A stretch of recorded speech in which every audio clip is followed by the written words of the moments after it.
Welcome back to another Raid Shadow Legends video with Blazing Corp. We are going to be talking about day 4 of the HURNDIG fusion event next.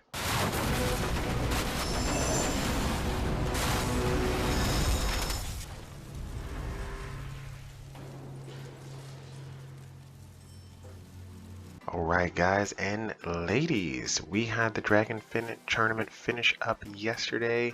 Obviously rewards are expiring in 2 days.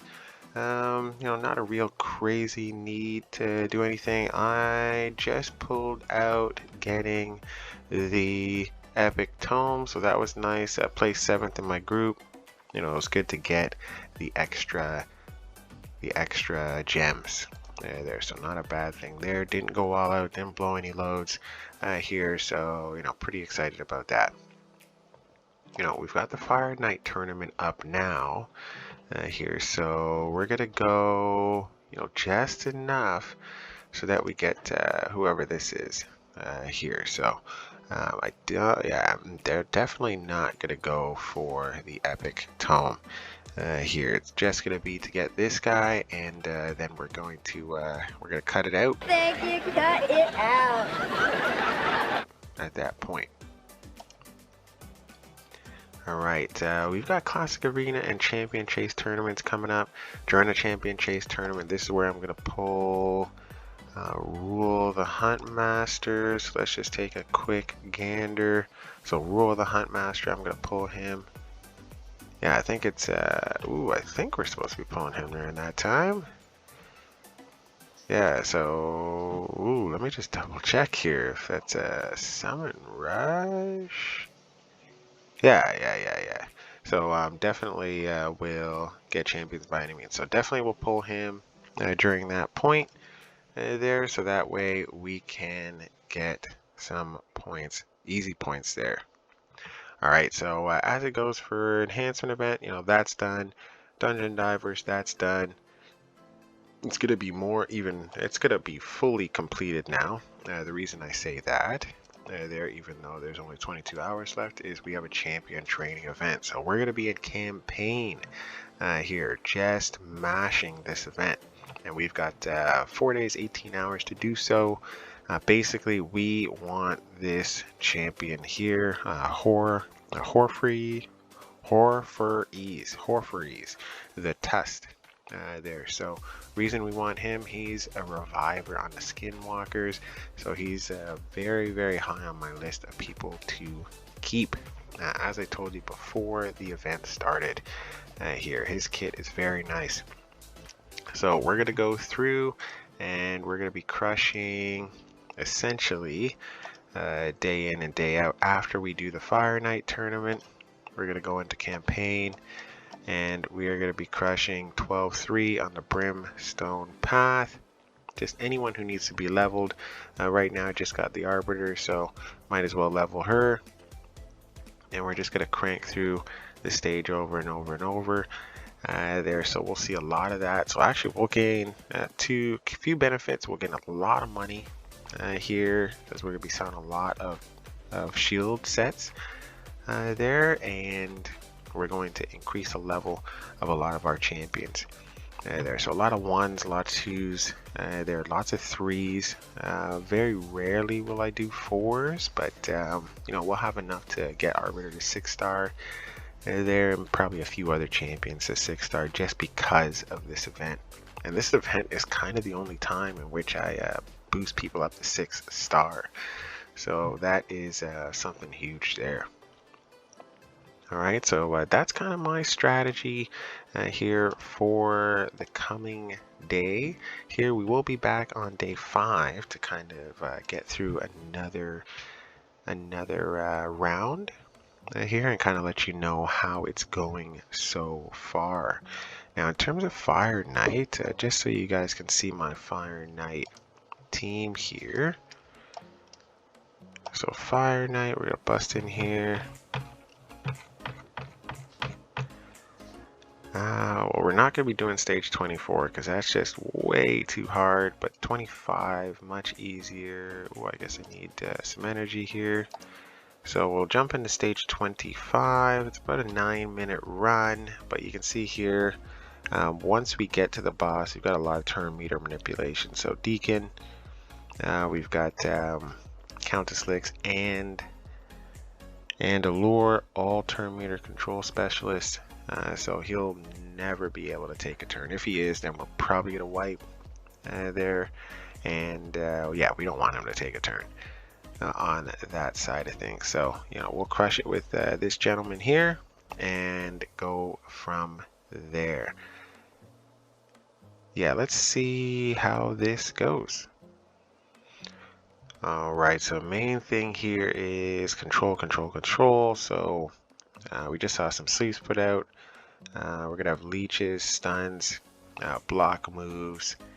There are more stuns. So we've got basically 3 stun champions in here. So we've got Astralon, who has his A3, that's a stun, 100% AoE stun. So that's what makes him, that's what made him such a good legendary fusion, and why I fused him, and why I did the event for Countess Licks, because together, every time Astralon does his A1, so does Countess Licks, and her A1 puts on a weaken there. So can't go wrong. And she has a crazy amount of crit damage as well. So she does put out some amazing damage for a champion there that is a hybrid champion, meaning DPS and support. There, so definitely exciting. So you can see how much she's going, just you know, based on the number of times that her character is moving. Here she's hitting pretty often. Now she doesn't hit super hard with the way that I have her build, but that's on purpose. I would rather have her fast so that it's like death by 1,000 cuts. Now, besides having Astralon as a stun champion, we've got 3 turn meter control champions in Deacon, Allure, and Countess Licks. So not only is she constantly going, but she's got her A2 that has a 3-hitter there that can not only produce a lot of damage there, because she's got a Giant Slayer, but can also pulls back turn meter there and puts on a decrease speed, if I'm not mistaken, there. And then Deacon has his A3 I think. Yeah, A3, which is a turn meter control. So he 15% decrease and then 15% increase for us. So it makes us faster, makes them slower, and then also grants an extra turn for him. So he's constantly just cycling through his abilities. He's really fast in terms of his abilities. Now, last but not least, my precious Scylla the Drakes. She is fantastic in every iteration, in every team. She's a person made to go everywhere. You know, she's one of what's quickly becoming my core 5. Astralon and Countess Licks are kind of getting into a lot of the content that I'm running here. So Astralon, Countess Licks, Bad Alcazar, Madame series, and Scylla the Drakes, and then I guess Iron Brago still here. So I guess it's a core 6. Is that right? Yeah, core 6 there. So, you know, definitely a really solid base of legendaries that I've kind of put together here and been lucky to draw. I guess actually most of them are free to play for the most part here, and then yeah, some lucky draws for sure. All right, so you know, it is this is a sustained run, so you know, tons of control. We shouldn't get hit all that often. They should be pretty much controlled, sleeping, and we're kind of taking them down that way. Obviously, as you guys know, anyone who's running this level, or anyone who's looking at this level, seeing who they should run here to kind of beat this level, is make sure you get people that have a lot of AoE, put a stun set on them if they don't have stun moves in their kit. So someone like Bellower could do this level pretty consistently here with a stun set on him, just like Deacon has. They kind of give you that extra chance to stun everybody. And every one of his moves are AoE, so he's always gonna get the chance. So he's bound to get at least a couple stuns off there, especially if you make him fast. You have him, get him over, 210 speed.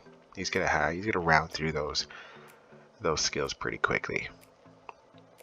Another thing you can do, like Allure's great there, but someone you can bring in instead of her could be Sylar. There, she's got an AoE decrease speed, or decrease turn meter, I should say, and that would help quite a bit. Now, cool thing for her, Sylar, I mean, is that you can make her really fast, and you can put a sunset on her as well to give her that AoE stun while she's also taking down turn meter. So there's never a bad situation in which you can put on stun set there with anyone who has like a good AoE move.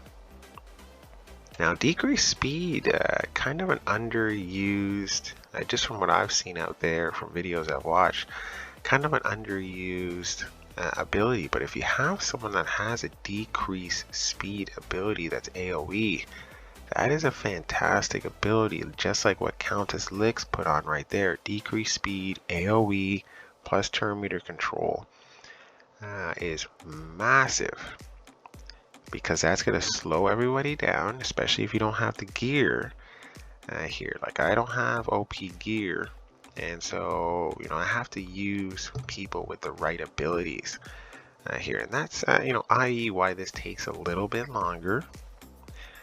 Because of that. And like, even though my guys are hitting pretty hard, they're not hitting like crazy hard, but still hitting pretty decently hard, because they're doing that there. But the ads have a ridiculous amount of health. I believe each of them have about 500,000 health, so it's not easy to put out that much damage there, unless you have someone like a seer or something like that. You can just nail down the waves real quick, but then she's useless on the boss. And I don't have, well, I guess I could bring in a Cold Heart there. If you have Cold Heart, definitely someone you can bring in, shut off her A2 and just let her use Heartseeker and her A1 there, and you kind of bring down the boss pretty quick. One thing you could do with Cold Heart, and I'll do a video about this once I do get some good reflex gear, is put her in reflex gear, and she'll constantly be cooling down her Heartseeker ability if you turn off her A2. So she can literally go multiple times. That was actually like a game changer, being able to use the AI fix. Because now you kind of can put together, things that normally you wouldn't have thought of, like with the reflex set. Reflex sets definitely become one of the best sets in the game. Here, I've got to run Ice Golem quite a bit there to get a bunch of reflex. I am kind of excited to run that and get as much reflex as I can get. Yeah, with the proper stats, because you do need people still pretty fast. Yeah, who would I put reflex on? I'd probably put reflex on anyone who has 2 abilities or 3 abilities where you can turn off a secondary ability. There, so like Bad Alcazar, for long said I'd put him into a reflex set. Just can't find the stats there, but eventually I will. And then definitely we'll put Cold Heart into a reflex set. And oh, you know what? I should have totally have turned off with this particular run. Well, let me finish my thought. I probably would put Cold Heart, Bad Alcazar in reflex sets, and maybe put someone like, I don't know actually, who else? Just off the top of my head, it's just those 2 that are kind of standing out at me. That'd be really good candidates there for that. Maybe a Fanex or something like that there. we'll have to see about that. Maybe even a Royal Guard, since he's an enemy max HP as well. But yeah, not super high on my list is Royal Guard. He's totally gone down the drain there now that we have these fixes on the boss there with Almighty Strength and Almighty Persistence. Now, one thing I should have done here with this particular run is turn off what the ability that Lair just did here. Not even let her do that at all. Turn off her A2 and her A3. Don't even bother with either. So that way there's no chance that she doesn't do her A1 here on the main boss when we get to him here in hopefully 30 seconds on that end. Yeah, actually, yeah, we'll go about fixing that for the rest of the runs here in for Lair. I don't see that being too much of an issue right now. Hasn't been too much of an issue here, but you never know. Yeah, when you're doing something like 100 runs, no, it's not 100 runs, probably something like 50 runs of a certain type, you never know what could cause something to go off the rails. So we do got to make sure. Okay, good. Astralon used the right ability, so we will get him down this time. Alright, come on, Allure, put him down, Allure, put him down. There we go.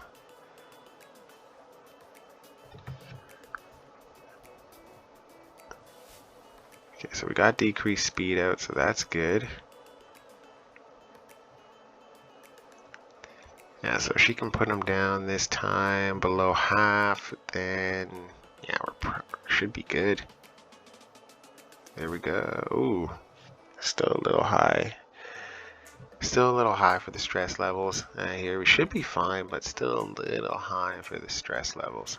And Countess Licks hasn't done her A2 yet. Yeah, so things we'd have to fix. We'd have to fix for AI fixes, make sure that Lair just does her A3, sorry, her A1. So turn off her A2, A3, and then make sure that Countess Licks prioritizes her A2 over her A3 here. So that way she does that more often. As soon as it's available, especially on this boss here, because she needs a turn meter control.